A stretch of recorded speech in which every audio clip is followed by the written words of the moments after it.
I can introduce myself. Welcome, everyone. My name is Deirdre Henriquez, and I work at Primary Healthcare Outreach. And I'm Chris Espersen. I'm Director of Quality at Primary Healthcare. We welcome you to the Opening Doors, empowering providers to address health disparities for persons experiencing homelessness. Chris and I have the pleasure of working at Primary Healthcare. We're a community health center, started in 1981. In 1987, we expanded to Healthcare for the Homeless services. We have many clinics across town. And my team, the Outreach Project, is an advocacy team that does outreach engagement when we actually do outreach at all the shelters, the meal sites, the camps. So probably 80% time is spent out in the field. We do have a shower at our facility, so we also do in-reach. People come into our site and take showers, go to the clothing room, and also our clinic.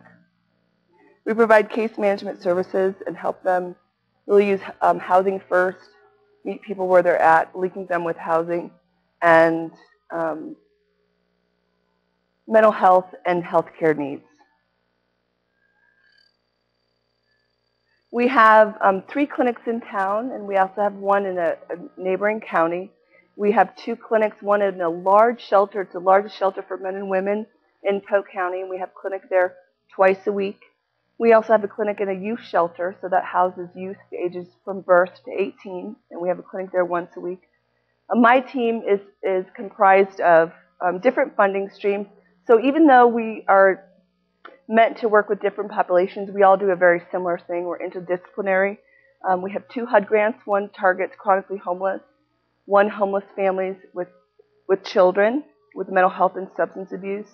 We have a PATH grant, which is through SAMHSA, that targets folks with co-occurring mental health and substance abuse issues that are homeless.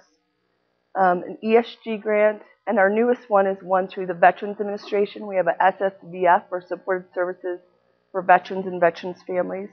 And that's a rapid rehousing and a prevention model. Also incorporates housing first. We have a pharmacy on site. Fill lots of prescriptions. Get it at 340B pricing. We have wonderful nurse care managers, wonderful primary care providers. They offer educational services with medication management, diabetes education, and blood glucose monitoring. We also have a Ryan White HIV program that's been in existence since 1991. They also have nurse care managers, a primary health care provider. They have some outreach staff that do a lot of prevention and HIV testing. And we newly incorporated one of my staff. A quarter of her time is spent doing HIV testing in the shelters and to the camps. And that's been a really big breakthrough because that's been a population that their team hasn't necessarily outreached to. All right. So I actually know where most of you guys are from. That's what I usually ask at the beginning of any talk. But I'm kind of interested now in how many of you consider yourself to be data people or like data. Just raise your hands. I see a couple people. All right, well, that's good. More than half the room, which is more than what I usually see, so I'm glad to see that. So our objectives are to effectively engage providers to care for people who are experiencing homelessness. And even if you're not a medical provider, if you are a coalition maybe, you can maybe get some tips on how you can engage the healthcare providers in your community to do this important work. We're also going to talk about using data in the EMR to identify health disparities, and talk about the importance of data fidelity, and this goes to any project that you may be doing. Now, this is a very small group, so if you, I just really encourage you to ask questions as they come up. We will have a Q&A at the end, but let's make this more of a dialogue if we can. And as you're listening to our presentation, if you could be asking yourself these questions. 1, how can I use data to identify health disparities in my clinic or my community? 2, how can you utilize the care team in your clinic or in your community partners to overcome barriers that your patients are experiencing? 3, how can you use data and technology to automate processes? 4, how can we empower patients and bring them out of the high-risk classification? This is something that's really important. We have a very small number of nurse care managers on our site, and we want to have them have a panel, but have those people graduate so we can get the other high-risk people into that care management. And then finally, what is next on the healthcare transformation landscape? And how can we best position our organization to succeed? and that's probably going to be with data, just so you know. Okay, we'll talk a little bit about, I'll give you a patient story. This is I love patient stories, client stories. And his name, I'll give a assumed name is named Lenny. My team engaged him in our camp outreach probably about 3.5 years ago. He was staying out in a local camp along one of the Des Moines rivers.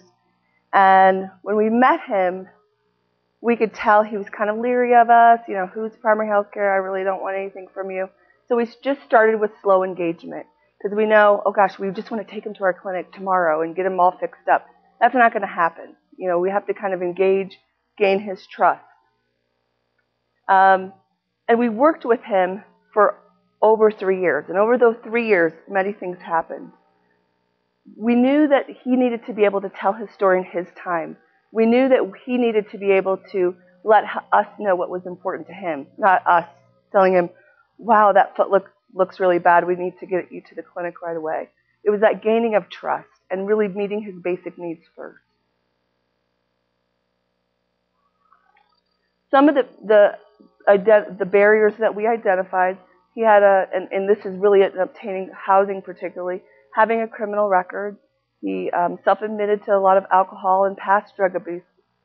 He had no identification. And I know that sounds pretty easy, like, oh, you just need the ID. But a lot of folks we work with don't have a state-issued ID, and it's very difficult to obtain any mainstream services. They certainly can come to our clinic. They certainly can work with us. We don't ask any of that. But to actually link them with public housing, with food stamps, with SSI, we do SOAR applications. With any of those resources, an ID is critical. With job, so that was part of that. He actually had originated from New Orleans, so all of his medical records had been lost within Hurricane Katrina. He had chronic medical issues, and this is with a lot of the folks that we see. They haven't been to a clinic in years. I mean, that's the last thing that they think about. So he actually had a partial amputee already from his diabetes, and he had uncontrolled, untreated diabetes. Also hypertension. So part of the way we tried to get him engaged to come to our clinic was kind of describing what that visit would be like.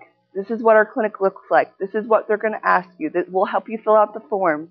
We'll take you to the appointment. We'll pick you up at the gas station at 9 o'clock, and we'll drive you there. We'll sit with you, just to kind of give them the idea of what that experience is going to be like.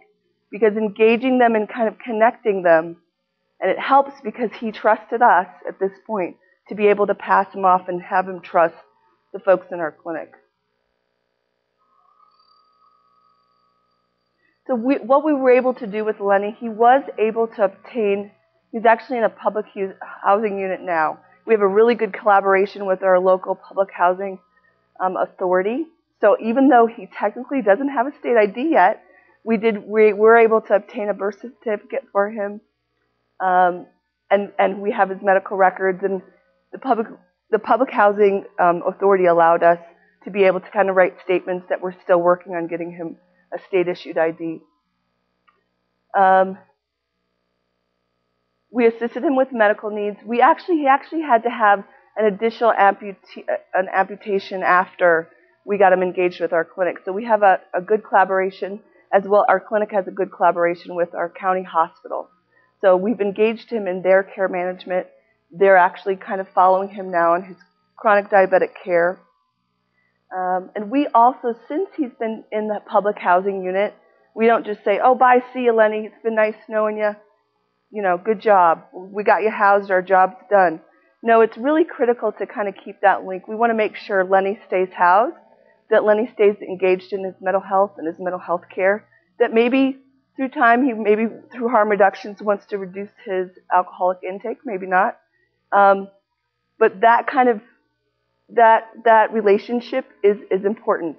Not that we see him every day, but Lenny knows where we're at, and we know where Lenny is at. We've built that. We've also kind of connected him with other community resources and re-engaged him in community, and that's very important. That's a picture of my team that I work with. Fabulous team they are. So again, we were able to secure identification, getting him stably housed, assisting him with getting some mental health on his terms, not the next day after we met him, but on his terms, and assisting him with stability on his chronic illness. One last thing about this slide, I'm kind of preaching to the choir, but we do see over and over again that with this engagement and with getting people housed, housing is healthcare. So if people get housed, they are able to address their more chronic needs and getting engaged with health centers. There you go. All right. So you can see our medical director there throwing away a thin client, which is what we access our EMR with. And I just have to say he's a dear, and he would be the last person to actually do it. But a lot of our providers do have a lot of frustration with EMR. Across the nation, 50% of people have transitioned to EMR. So they call that the tipping point, and also the point of no return. However, the frustrations associated with EMR have not gotten any less since that's happened. And that really is a challenge to providers providing care to these complex patients that Dee is dealing with. You can also see the healthcare transformation. This is a very small bowl of alphabet soup of all the changes that we're doing. You see the state innovation model, accountable care organization, meaningful use, patient-centered medical home, health information technology, health benefit exchange, and the Affordable Care Act, and that's just to name a few. I heard a couple more today, the QHPs and EHBs, and along with these acronyms, there's not just knowing what they are, but our providers have to deal with all the different changes that are coming from these very important and meaningful transformations in care. And then finally, you can see that providers also have to deal with the 99.5% of the time that the patient is not in the clinic. And this is not necessarily a healthy environment. These companies spend millions and millions of dollars to change consumer behavior, to purchase things that are not healthy to themselves and probably bad for the environment as well. So when you have, these are just a few of the changes. When you have all these challenges with providers, it's really hard for them to deal with another complex patient when they're just trying to get through their day. So there's a really good article on In Search of Joy, and I actually have it here in case anyone's interested in it. But this article has 23 site visits of high-performing clinics, and they found 5 different things that these clinics were doing that really helped engage providers. And one thing they talked about is finding joy in your work instead of provider satisfaction. Because when you speak to provider satisfaction, you want to decrease your panel size, not accept some of the patients. And you also, people are talking about increasing incentives, which is great, but we are in resource-constrained environments. We can't pay everybody more money. So if you focus on finding joy instead and having people want to come to work, that is what is going to get your health care through this difficult time of transformation. So the 5 things that they found, one is pre-visit planning. So knowing the patients that are coming in and the things that they are going to deal with.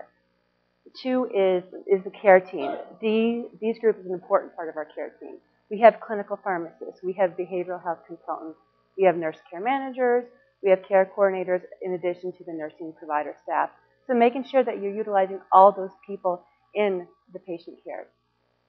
And the 3rd thing is the sharing the clinical tasks or the clerical tasks. There's a lot of things to check in the EMR, but there's a lot of things that really can be passed on to an MA instead. Using standing orders, making sure that other people are handling some of those prescription refills that really keep the providers there late hours into the night.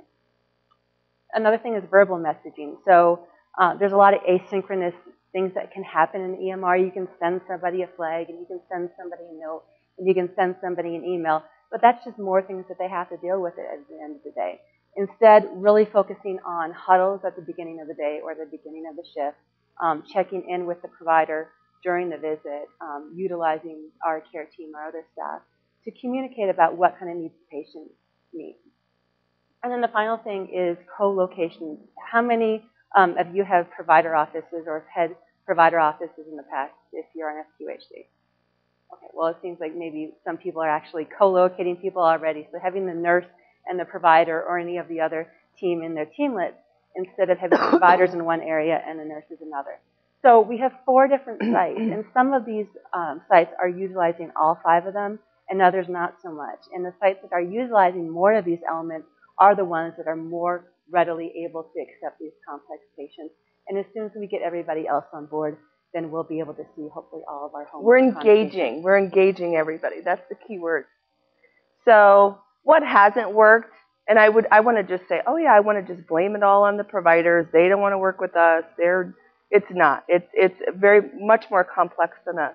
We actually at Outreach kind of tried to do the huddles, and there's a multitude of stuff. Sometimes the providers are coming in later, so we've been creative. We'll work with the provider directly on the patient schedule in the morning, or sometimes we're working with a provider nurse.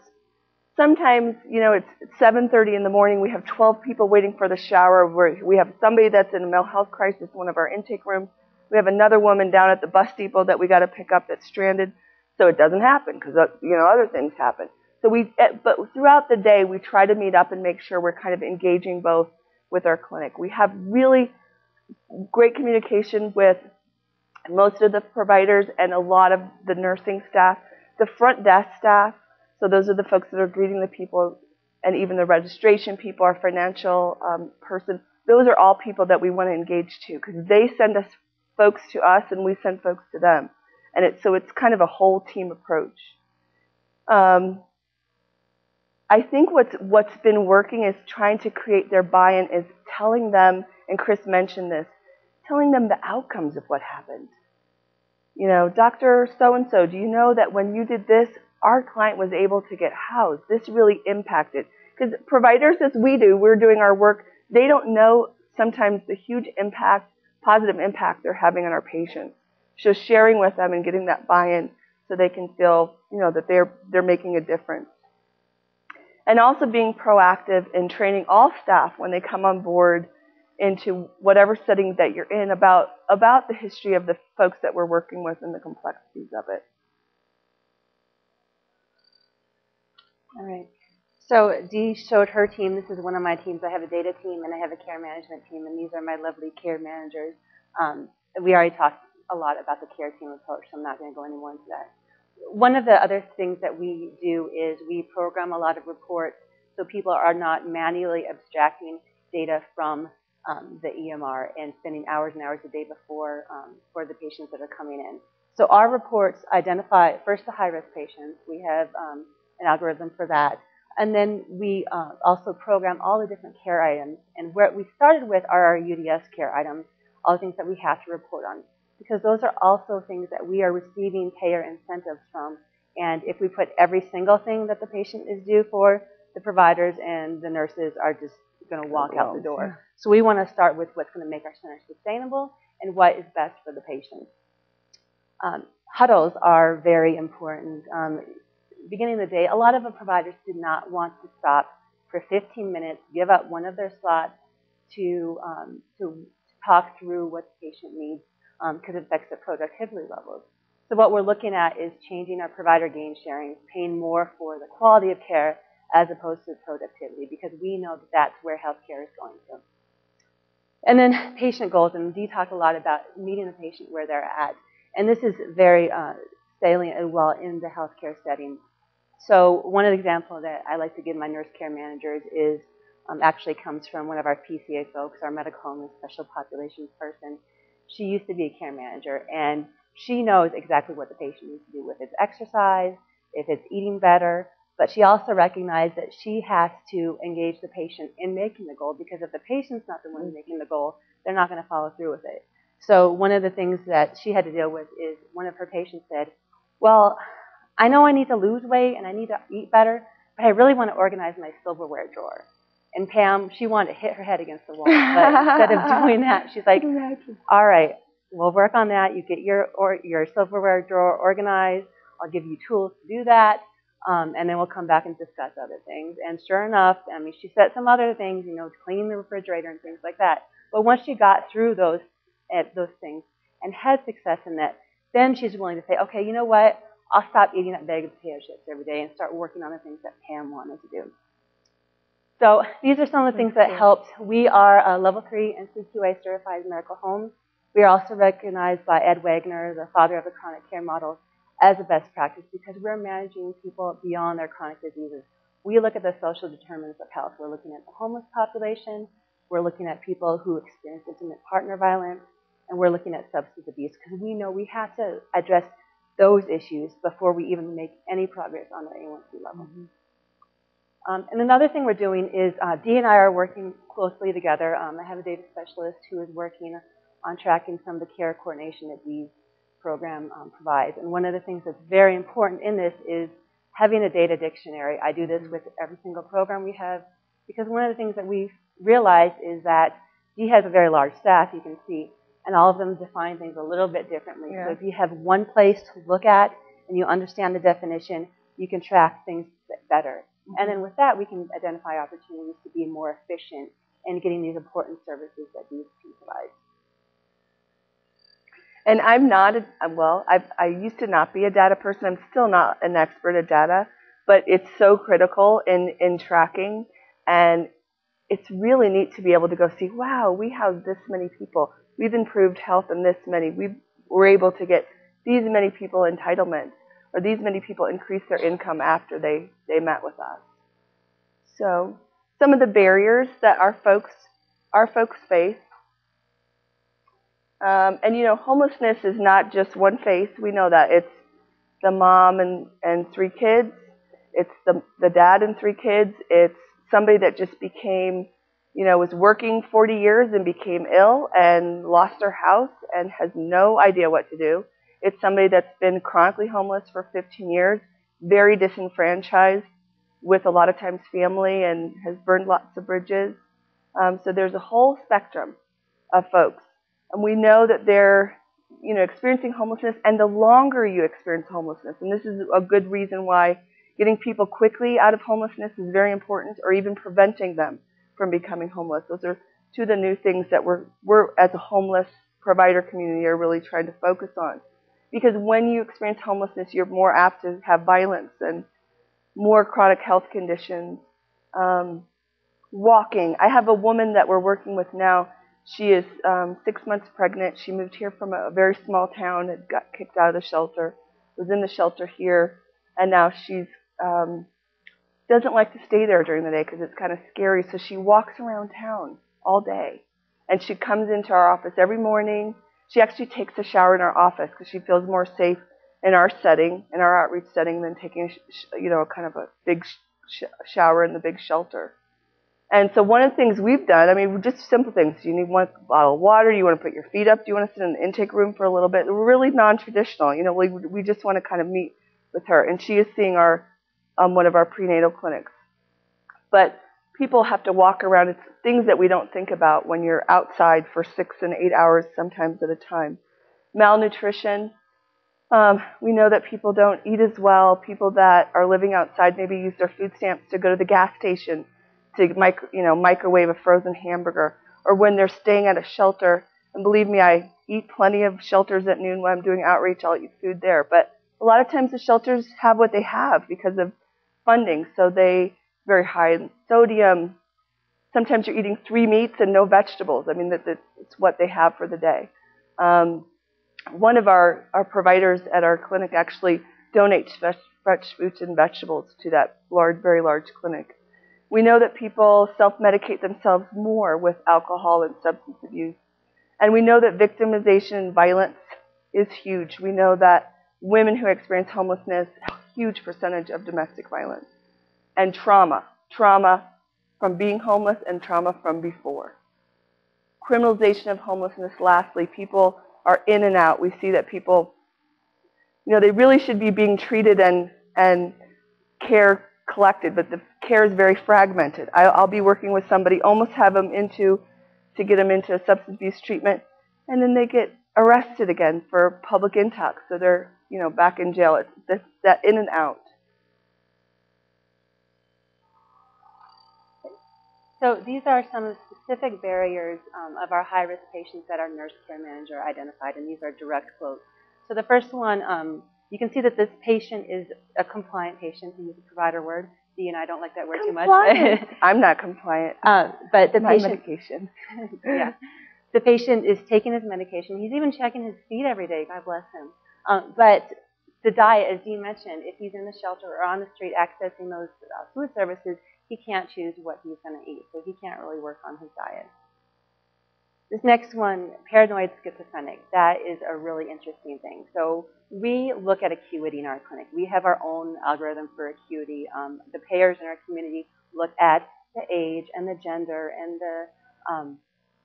the different, like 80 different diagnoses to determine the score. What we do instead is we're looking at patients who are in poverty and they have these certain chronic conditions. Because if you're looking at poverty, you're going to start capturing those social determinants of health, which are really important to this. So we looked at our panel of our care management patients, and by accident, instead of by design, we found that almost all of those patients have a mental health condition. And that's huge. It's really hard to deal with those conditions in order to get what you need on your chronic condition. The next barrier is limited English proficiency. So 50% of our staff speak Spanish, including Dee and myself. But a lot of our patients are also coming from Burundi, from Iraq, from Nepal, from Burma, and even accessing the language line, you're going to have difficulties communicating within that visit in an efficient way and in an effective way. But if you try to put self-management goals on top of that, it's really, you're not going to get very far. So that's another issue. Physical, whether it's a pain or an actual disability, can also get in the way of the self-management goals. And then also that lovely compliance, refusing to take prescriptions, or maybe something out of their control, such as they can't refrigerate their unstable medication because they are in a shelter. So these are the goals that our care managers set with patients. So we can't work on everything, and maybe we can't address some of the barriers, but other things that we can do. First one, very important, you need to keep the appointment so we can monitor your health and help you along with your self-management goals. Worked on exercise, whether they have a gym membership or not. Most likely they're not going to if they're homeless, but there are some special programs in Iowa. The cutting the sugary beverages. Another patient did not know that much about their diet or their asthma, and wanted to know ways that they can control triggers in a shelter environment. Eating foods with less sodium. And all of these are very important, but the last one is my personal favorite. Again, we're seeing a lot of intimate partner violence with these special populations, and we developed a program that anyone who has ever screened positively within our clinic is immediately referred on to either one of our family support workers or one of our behavioral health consultants to make sure that they get an appropriate intervention for the violence that they're experiencing. So one other thing I want to mention is during the plenary speech, Lindsay McIntosh, I believe that was her name. I loved all of her analogies with the balloons and the knitting and everything. But one thing that she mentioned that I thought was really important is the perceived severity. With our patients, we do an intake form and we ask them certain questions about the care that they're getting. But we also ask them about how many times they've been hospitalized, how they trust their provider, and how they feel about their overall health. And you will not believe how many of these patients that we consider to be very brittle, out of compliance with all of their clinical indicators, think that their health is fair or okay or even excellent, and is really, really interesting. And that's a very important thing that the nurse clinic managers look at when they are developing their goals and developing their plans for their patients. Mm-hmm. So now I want to stop talking, and Dee's going to stop talking, even though I can listen to her all day. Mm-hmm. And we want you to take out a scrap paper. Does everyone have paper to write on? If not, there's pads in the back. Yep, there's pads in the back. I have extra ones. Does anyone need any paper? So either based on what you heard, just identify up to 3. You can just get one down at least. One action item you're going to do to address barriers. And it doesn't matter what kind of provider you are. Everyone can do something to address barriers. And we're going to share towards the end. And it doesn't have to be something that you are going to do.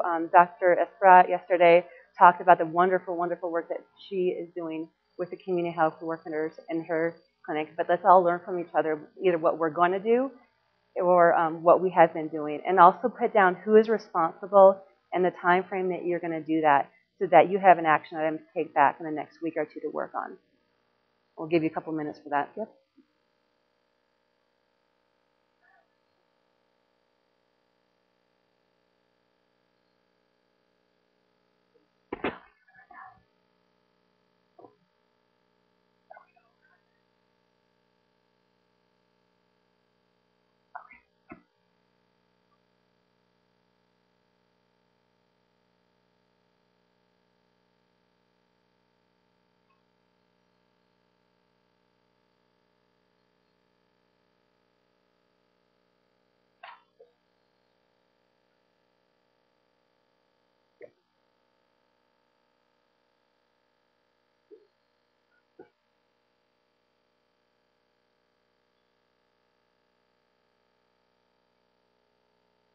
Yes, ma'am. Yes. You here?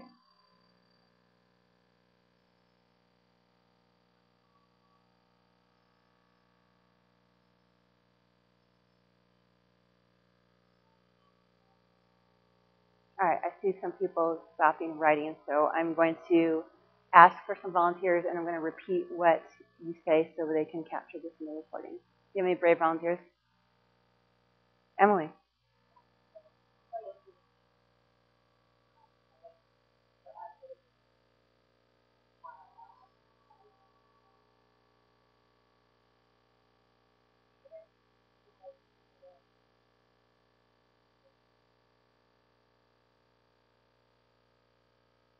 Oh, that's wonderful. So the Primary Care Association is going to work with their clinics to see what people are doing with their EMRs as far as data abstraction or anything. Anything. Okay. So maybe.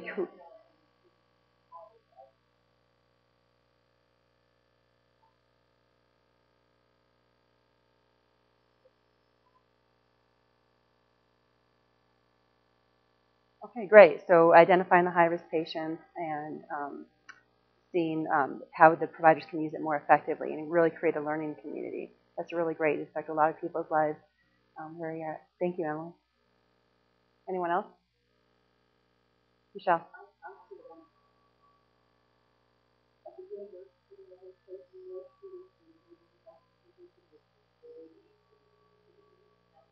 Mm.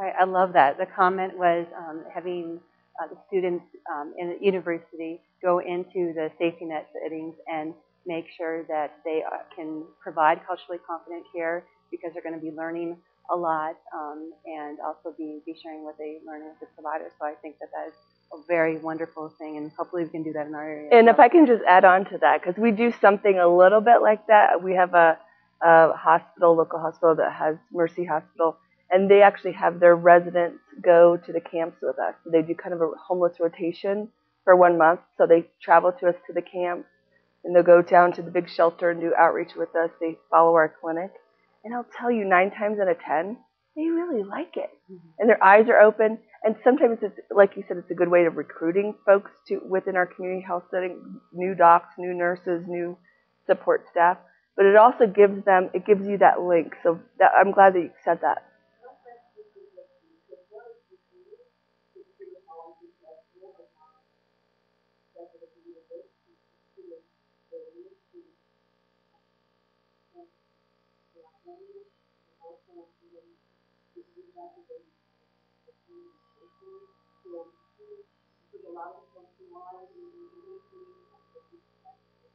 Absolutely.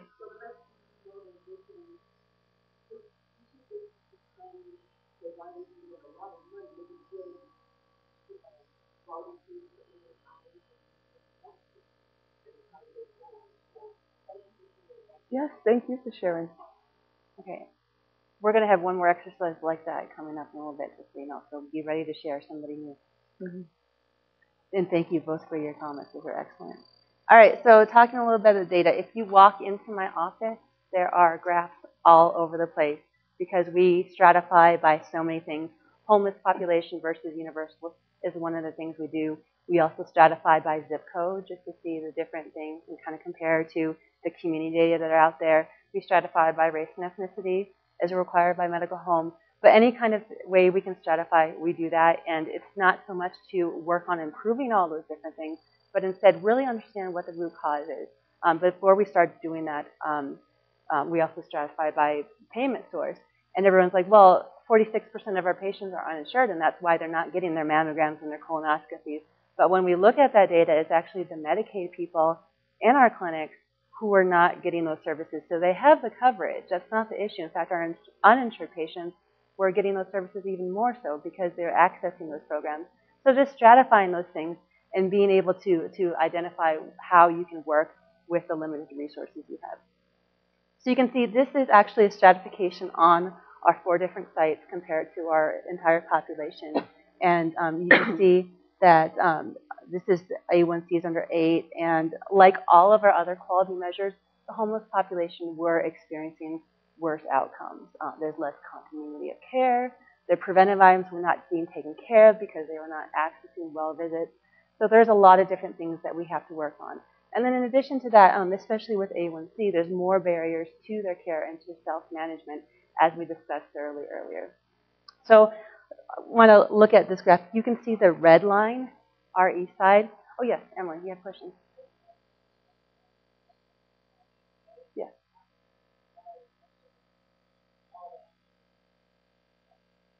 Oh, yeah, that's a really good point. That's an excellent point. So the question was how to do that when most of the patients, or the homeless patients, have one zip code because they're at a shelter or maybe they're on the street and they don't have a physical address. So what we do, and I think that's a good point, we are not actually stratifying so much for the homeless by zip code. Instead, that's our universal population. And we have ways to filter out whether they're homeless or not, so we can kind of get into that. But again, that's a really good question. Did I address that? Okay, great. Thank you, Emily. So I just want to ask, does anyone have any ideas why the east side line is all over the place? There's a lot of variability. All right.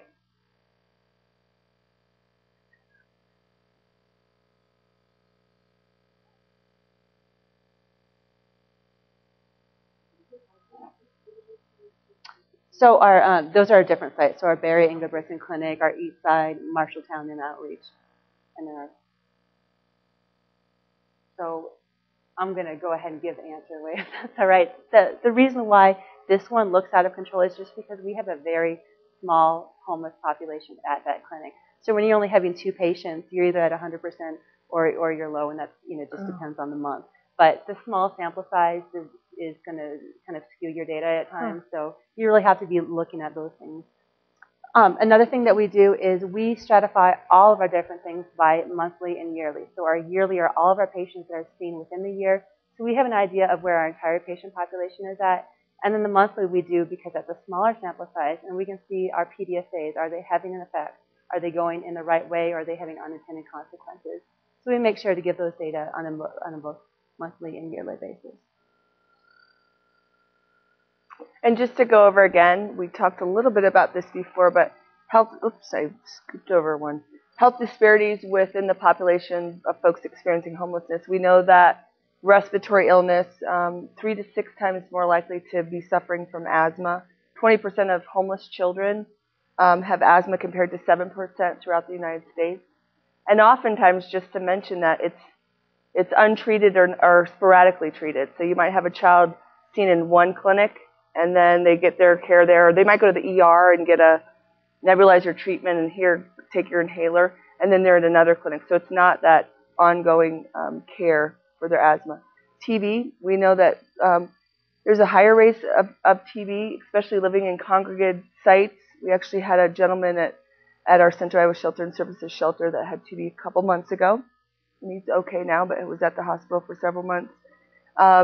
HIV and AIDS, median prevalence rates of HIV that cause AIDS have been found to be at least 3 times higher in homeless populations rather than general populations. We know, again, substance abuse and mental health,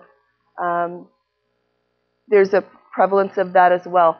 Mental health not only from experiencing homelessness, but also diagnosis, severe mental health issues. So 25% of homeless people have had some sort of severe mental illness, such as schizophrenia, and oftentimes, again, untreated. So they might be on Seroquel for 3 months, and then they go off, or then they go on, and then they go off, and then they get hospitalized, and they go to jail. So it's like not that, they don't have that their care is very fragmented, and so their health kind of waxes and wanes with that. Substance abuse. We know that people, it's the chicken before the egg. Sometimes they have substance abuse before they experience homelessness as related to trauma or not. And sometimes, a lot of times, people that are homeless, their substance abuse gets exacerbated from that because they're self-medicating. And again, violence. 30% of homeless women experience severe abuse over the course of their lifetime. And that could be with domestic violence prior, currently. It's always a very important tool to screen each and every time you're working with somebody. All right, so for me, this is the exciting part, is using all those data to get to what the health disparities are. And we do all kinds of different things. We look at intimate partner violence.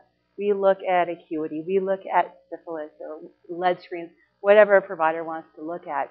But we did not start there. Where we started at are our UDS data. Everyone is required to look at that. The Veterans Affairs, D has a lot of other data to look at. So we start there, what we already have to collect, and then we start stratifying by different populations. As you're talking about at the PCA level, you have those UDS data for all your health centers, hopefully, and so you can start looking at the different ways the health centers are responding and looking at the different health disparities that are occurring within their populations. So the next thing is examining those outliers. If you remember the red line that was out of control, figuring out, is it a sample size issue? Is it a report parameter issue? One of the things that I always, the data specialists will bring me the graphs, and I will look at them, and I'll look at the lies that are high and low and just try to figure out, okay, did they run the report right? Show me your report. I found a lot of errors that way. And then going into the fidelity, which we're going to talk about a little bit later. So then I also want to put in a plug in the folder. I was so excited about all of these National Center for Health and Public Housing, all of those data that are out there. And so maybe if you don't have the capacity within your center, if you're looking at your outside partners and seeing what they're doing, and that is a good way to start and do some community partnerships. Maybe there's a collaborative grant you can work on. So even if this is a way you can get your data infrastructure ready as well. And then checking your numbers against those reports internally or externally. Internally, running 2 different kinds of reports and seeing where you're at. Externally, I love the Healthy Poke 2020 goal of 93% of women getting PAP. And I tell you, at our health center, we're nowhere close to that. But some other health centers, oh yeah, we are. But then when you start digging into their data, you're seeing that that's not quite. There's a lot of fidelity issues in there. So just making sure that what you're seeing is in line with the benchmark. And then if you can't stratify your reports, if those canned reports in your EMR don't aggregate data in the way that you want, you can do things in a variety of other ways. Before I had all my data systems in place, I would just use queries in the EMR, and that way I can start taking out the race, ethnicity, and some of the other things. So that's where we started at. But once I did have our data systems in place, you could program SQL reports once I had access to the back end, so you can look at those things. If you don't have a programmer in your community health center, maybe there's a population health overlay you can use, or even looking at your reports in detail. So a lot of those reports will spit out a number and say, this is the percent, for your UDS, which is great. But if you click the show detail and then you download it into a CSV file, then you can start doing pivot tables and look at your health disparities. There's a lot of different ways you can do that if you don't have all of the data resources at your clinic. So tracking quality outcomes. If you're doing a QI project, the first thing that you have to do, obviously, is have clean data and be tracking it and making sure that you're consistently providing that. Every month, we do things for all of our clinical quality measures. For weekly basis, we look at our homeless numbers and we look at our income numbers. I don't know if anyone was in the Enroll America session yesterday, which was fabulous, but that's one way we know our income levels. We only have 2% unknown compared to the 23% they were reporting yesterday. It's because we're looking at those numbers on a weekly basis and making sure that we're capturing that income. That's just going to be so important for enrolling patients in health benefits. Another thing, everybody sees our data. We don't do well in all their categories, but our boards see our data, our staff see our data, and our patients see our data. In fact, last night I got an email from one of our mental health providers and was really loving the way that we display our data to our patients. So we sent him that template as well, and just making sure that we're very accountable to the people that matter, who are our patients. Another thing, we did not include this on these graphs because it would be too busy, but we document our PDSA, so anything, an intervention that we're doing, we associate it with a date so you can see what kind of consequence that had on our data. We also audit our data for accuracy. So even though I feel pretty good about my reports and that they're clean, I have our data specialists go behind me and look at 30 people who are compliant with the measure, 30 people who are not compliant, just to make sure that there's not something that's slipping through, maybe an obs term change in the EMR, maybe something else is happening, maybe it's capturing the wrong thing. So we make sure that we are accountable to those data as well. Oh, the other things we do with that is, and this has been helpful to our PCA in our area, is that once we look at those data and we see where people are reporting and where people are documenting everything, we make sure to create a documentation fidelity guide that we give to our providers and say, if you want your reports to look good for meaningful use or for your gain sharing, this is how you can document it. And we also incorporate their feedback, and they say, well, we don't use this checkbox, we use that one. So we incorporate those obs terms as well, and we share those with our PCA to distribute to the other health centers. And then making data actionable. So whatever reports we produce, we also produce a list to give to the providers. One of the providers in the meeting said, well, I don't trust your data. It's wrong. There's no way that only 30% of my kids are getting immunizations. And he said, every well-child visit, I make sure to give them those immunizations. And I said, that's great. But you're seeing kids who are coming in sick, and they're not coming in for their well-child visits, and that's why they're so low. He's like, no, that's not right, that's not right. And I said, well, here, let me give you your list, and you can see if I'm wrong or you're wrong. He's like, that's all right, I'm good. But then there's other providers in the room who they said, give me my list, because I want to reach out to the patients, and I just want to give those providers a hug, because they definitely outweigh that other provider. That's right. Okay, so this is really important for 6D and 6D and CQA medical home, if anyone's looking for that. And I just want to point out that these are some of the things. There's only one nurse care manager who is piloting with the homeless chronic patients, and they are the purple line there. So you can see she's making headway with a lot of our patients, asthma patients on appropriate medications, making sure that they get on patient assistance programs, making sure that they're getting the medication they need. Foot exam, that's an easy one that she can do, so making sure that those are done. Even some of the outcome measures, you can see that hypertension compliance is increasing as well. So what we're doing really is making a difference, which is very exciting. All right, now my favorite topic, data fidelity. I could talk all day about this, but I know you cannot listen to this all day. So homeless status. This is, again, one of the things we're tracking on a weekly basis. You can see all of the different data points there. And you can see our outreach clinic where Dee and her staff are located definitely do see the most homeless patients. One of the things that we found with this is when we switched systems, all of a sudden our patient homeless numbers dropped, and we were a little bit in a panic about that. But as time went on, we found that this is actually more accurate data. It was actually a good thing. The canned reports in our EMR was not capturing the workflows appropriately. It was over-reporting our homeless data, so we took another drop after that. But that's okay. Those are the patients that we see. So Dee is going to talk about staff training and appropriate questions for this. But I just want to point out one thing, because I like to toot her horn since she doesn't do that much. But some of our clinics actually started to decrease, and the BEC, the green line, is going down a little bit. And that actually is, they're asking the questions in a culturally competent way. However, the great work that Dee and her staff are doing are getting these people housed. So again, we're okay with those numbers. Thank you. So some of the things, the identification of homelessness, and this gets a little busy because everybody has a different definition. HUD has a different definition. HCH has a different definition. HRSA has a different definition. But we encompass all of them. So an individual who lacks housing, somebody that's staying in a shelter, a resident of a transitional housing, so someone that's been in housing, it's a short-term housing for 2 years or less, somebody that's maybe live on the streets, in an abandoned car, in the camp, doubled up or couch surfing. So these are folks that are kind of moving from place to place.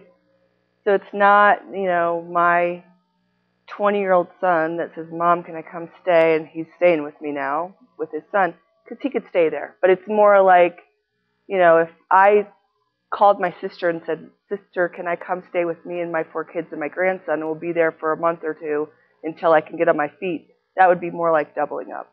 Because believe me, my sister wouldn't want me to stay there that long.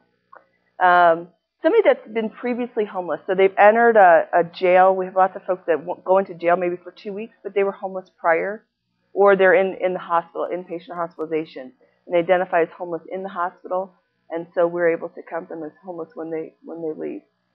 And identifying somebody's, we ask, why do we need to know all these, and why do we even train staff on all of this?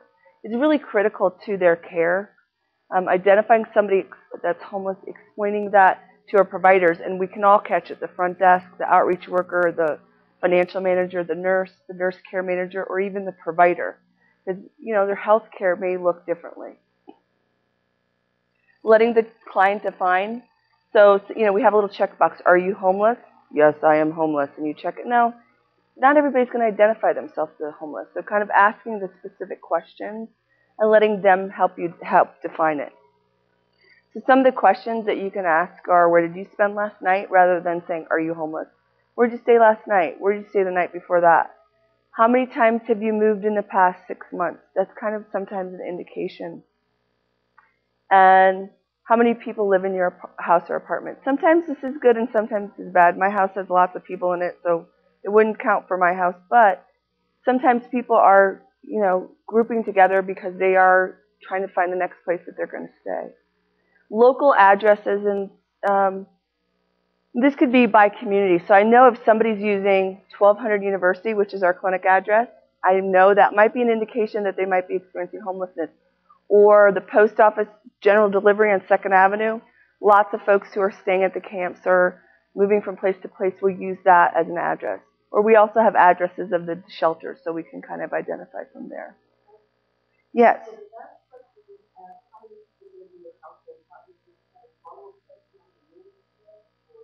Yeah.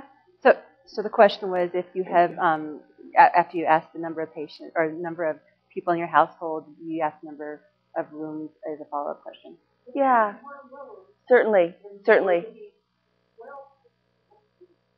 And yeah, it's kind of organic in how you're working with the client. So you don't necessarily always ask that, but if okay, they're living in this apartment, we'll just say, how many people are staying in that apartment with you?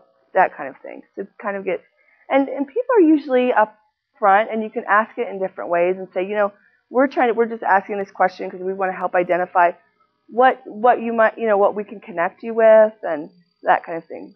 So people don't feel off-putting. Most people are very upfront. In fact, sometimes too upfront. Sometimes it's important. Clients that we've worked with, they tell their story over and over and over again, and they're like used to just saying everything. And so giving their autonomy to be able to say what they want to say and not say. So that's another thing we'll say. I'm going to ask you some things. Feel free to say, you don't want to answer it. That's okay. Most people are able to be upfront. And the last thing on this, everybody's responsible for this. It's not just me, as the outreach worker. It's not just the front desk who has to put it in EMR. It's not just the financial person. It's not just the nurse. It's not just the provider. It's all of us kind of working as a team and communicating that, because it could come up differently. I have one example. We had a client, and he was come in to take a shower. I had him in an intake room, and he was actually waiting to take a shower. And I see this big cut in his arm. I'm not a medical person. They always say, oh, look at my cut I have. And I'm, oh my gosh, that doesn't look too good. What happened? And he says, well, and I knew this gentleman because I know he was staying behind this pizza house on 14th. So what happened? He said, oh, I was doing some scrap metal and cut my arm. I said, oh, well, let me see if I could get one of the nurses. We could do a triage here. Maybe you could be seen today. And he says, oh, okay. So I grab my favorite nurse, Gail, and I said, come on, Gail, come see. So she looks at it, and she says, yeah, I think we need to get him in. And she asked him about the... Pardon? He does, exactly. And she asked about the tetanus. I don't know. I don't ask. I'm not the medical, so I'm glad she was there doing that. I was able to pass him on.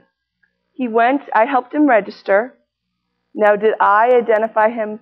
By the way, he is a person that's experiencing homelessness. I didn't identify that to the front desk staff. I didn't identify that to the financial person. He went back and saw another provider that nurse at triage didn't see him. It was a different nurse. So I saw him about an hour and a half later. And I knew, because Gail had said, well, you probably all need to, if you're outdated tetanus. So I was joking with him as he's leaving. I said, did your shot hurt? How did it, kind of joking with him. He said, oh, no, I couldn't get the shot. It was $70, so I couldn't get it. Because we have a homeless slide, and because I didn't tell the front desk, so it was all of us that didn't have that communication. So I hurried back up there. I'm like, no, went to the financial person. He's homeless. Let me document it. We got a shot. But that's how easy things can happen, and that's how important it is to connect that. And he did get a shot, and he's okay.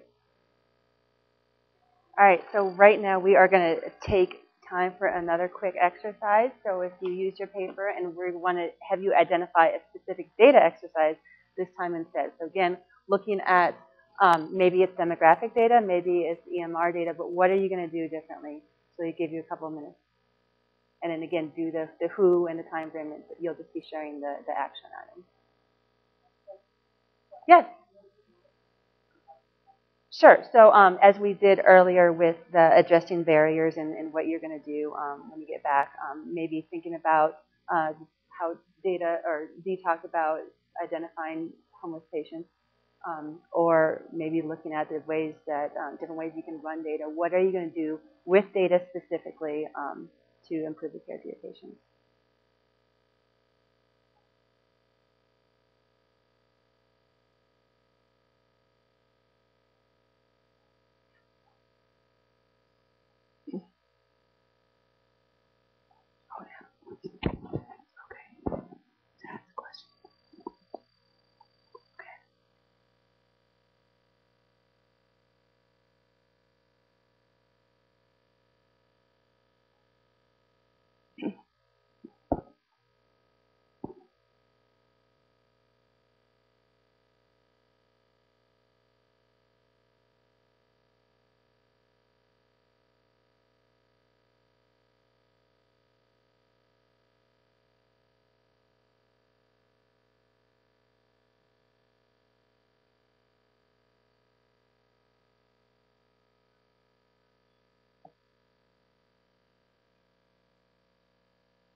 I'm seeing some pens go down, and in the interest of hearing some new voices, do I have any brave volunteers? I will pick on you.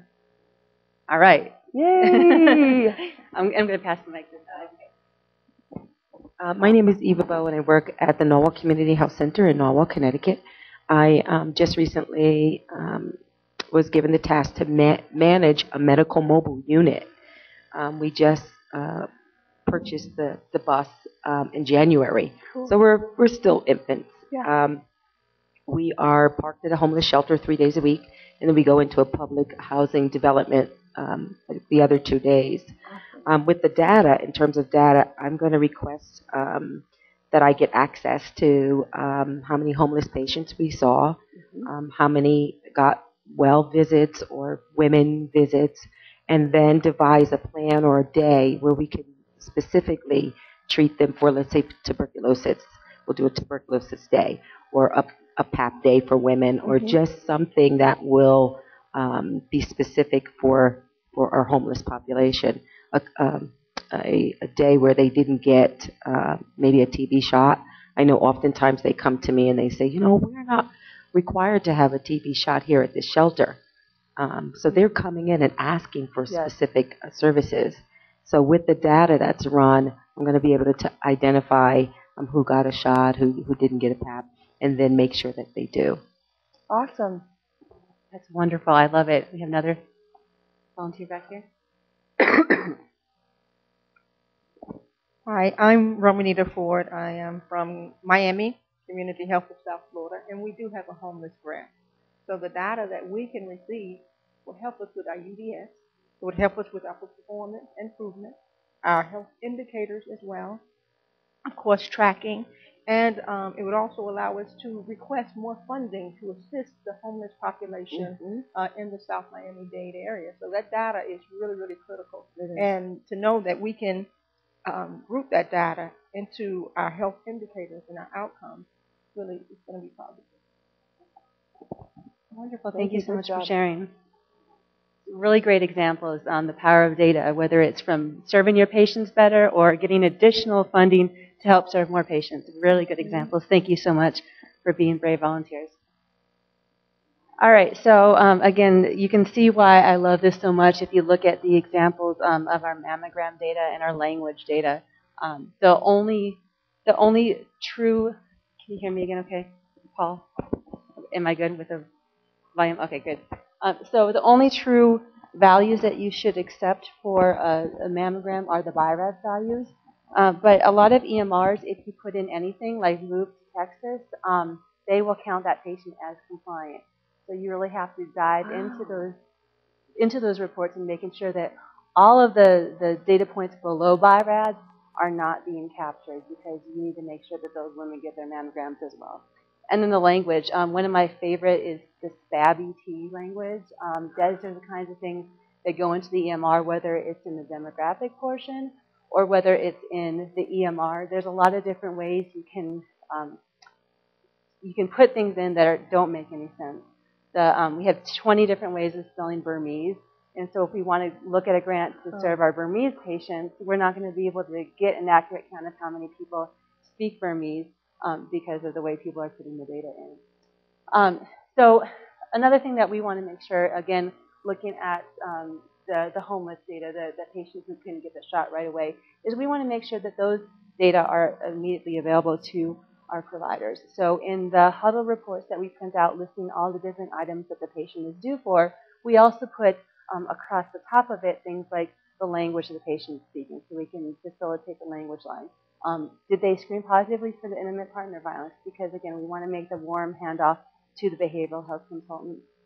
And then, of course, and this is something that Dee and I talked about a long time ago, is that homeless. Are they doubling up? Are they in a shelter? That's also displayed. And so not only do the providers know, okay, well, let's hook them up with these programs so they can get their shot or whatever they might need, but also Dee can look over that list and say, hey, this person is homeless. We need to identify them as such in the EMR. One of the other things that we found in the EMR world is the care in shelter versus the care in the clinic. Not only is some of the equipment not available in the shelter that is in the clinic, but also all of the things that are happening there are on paper and they're being scanned into the EMR. So all those discrete data are lost. So this is something we have yet to do, to make sure that those populate into the EMR so we truly know when somebody is due for their flu shot or they're due for their lipid panel or what have you. I talked a little bit about the canned report issues, and again, if you're using a canned report, you're going to get all of those mammogram values as a compliant patient. But in addition, sometimes the parameters that somebody programmed into those reports may not be right. So you really have to be aware of what's going in there. Some of these EMRs are not built for a community health center. They're built for a private practice, and they don't understand the needs that state insurance providers have. Did anyone know what structured versus semi-structured versus unstructured data is in the EMR? I see a nod. Do you know what it is?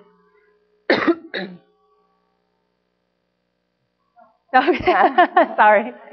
She's getting my message. Okay, so structured is in an EMR, if it's a checkbox and you have to either check or uncheck it, that's structured. If there's a drop-down list and you can only select those BI-RADS values, that's structured. However, many of the EMRs are semi-structured. So they have those drop-down lists.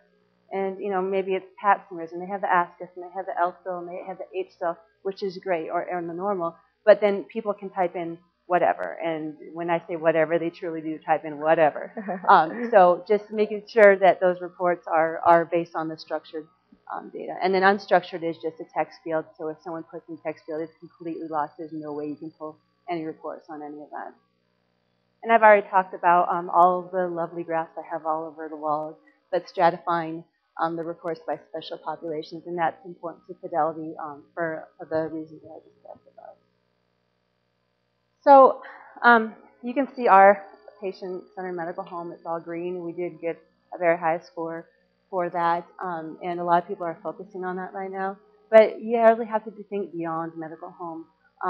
There's the Medicaid expansion and the health benefits exchange going on. But when you have these data, whether for special populations, whether it's homeless or whether it's your senior population, you can really do a lot of good things with that. And one of the things that we're focusing on heavily is making sure that we are always at the table as a safety net provider, whether it's myself or somebody from our PCA, and making sure that people understand that with accountable care organizations and with the health benefits exchanges, more people have access to insurance, that you really need the culturally competent providers providing that care, and they need to understand how that's going to affect the ACO and how that's going to affect the patient if you provide it in an inappropriate way. Because as people are rushed to sign everyone up and they don't provide the right care, where is that patient going to be left? We do not want them to get left behind and create further social injustice in our communities. So just be asking yourself, what's happening in your community? How can we use data? How can we use the great partnerships that we have to make sure that we're building a really just environment in this a really exciting time of change? And I have to put in a plug for Jessica and Philip yesterday for Enroll America. If you were not in that session, get the PowerPoint and track them down because it was good. It was good information, and this specifically relates to all the data that you can have. All right. So I want to thank you all so much for your time and for listening, and see if you have any additional questions or comments, things that you're doing, really great things that you're doing that other people can learn from. Please share that. Yes.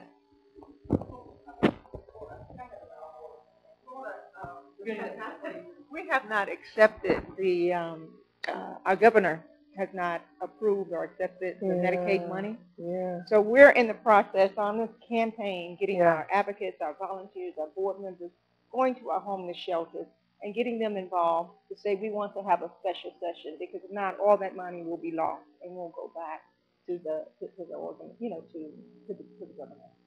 So we have to step it up a notch there for us.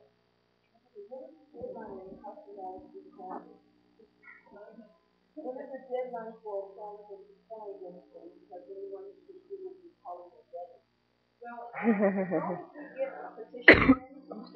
December the 31st. That's when the money is. That's when it goes back. That's when it shuts down. So we're working with our state legislatures to make sure that this passed and get it in no later than August. I love that. Not only we're providers of care, but we really have to be advocates. So thank you for the work. Always advocates, always. Anyone else have any comments about the work that they're doing or anything else that they'd like to share? I know some of you. Oh, go ahead. Are strictly for homeless people, right? We see everybody. We receive additional health care for the homeless funding. So we see most of our patients are not homeless. Okay, because we have we applied for a homeless grant. We haven't received it yet, but we have public housing and CHC. And we did a survey before submitting the proposal to see how many of our current patients would be considered homeless and doubling up. And we had an astonishing 53%. So in the City Heights area.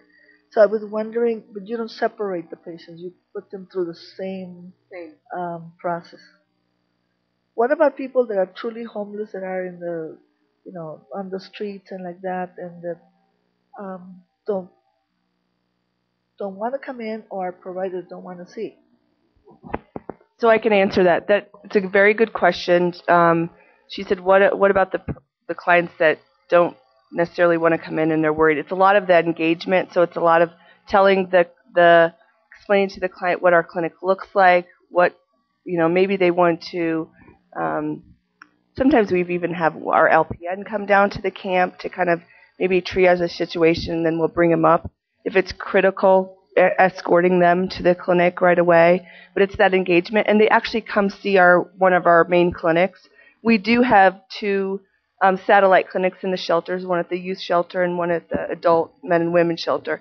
But most of our patients that are experiencing homelessness come right to our clinic. Oftentimes they're coming for a shower, and then they say, oh, why don't you come have a clinic visit too, or let's schedule you for a clinic visit. Vice versa, sometimes our clinic will be seeing a patient and then refer them on to us. And when you talked about providers, how do you engage your providers? Yeah, because it's a spectrum, right? You have some providers that feel more comfortable than others. And it's kind of getting that buy-in and talking about, well, look what you did, Dr. So-and-so, and this was a wonderful thing that happened, trying to engage them in the stories. It's also what you mentioned, engaging providers before they're providers, maybe they're residents, and having them come along and shadow you on what you do and introducing them to the populations that we work with. One statement you made about someone being truly homeless triggered a certain thing in me. As a person who's a nutritionist, it's almost saying a person who's truly, experiencing hunger or not. It's hard to identify, and it's true that people have to self-identify too, because sometimes what may seem like I'm hungry, I skipped a meal. That person, versus a person that might not say they're hungry, but they're definitely at risk for malnutrition and everything. But when we have to categorize people as truly homeless or truly this, that, and the other, sometimes we're missing out on supporting folks who don't have a safety net and they can drop if they're not addressed versus a person who's already there that you're focusing on. So we sometimes have to, we have to look at the whole spectrum, as she said, but when we start putting the truly this and that and the other, that may make us lose a lot of folks who really need that intervention. Because if people are doubling up, that can be so stressful, because if they're in an abusive situation like a sister who is taking all of their resources because you owe this, because I'm putting a roof over your head, that can be even more stressful than the person who's out there on the street. So just to, Very good comment. Well, I think we have time for one more question. What she said, if you did a survey and you're already seeing all those patients already, I mean, that can be one way to get buy-in from the providers, is that you're already seeing these patients. It's no different. You're just identifying them now.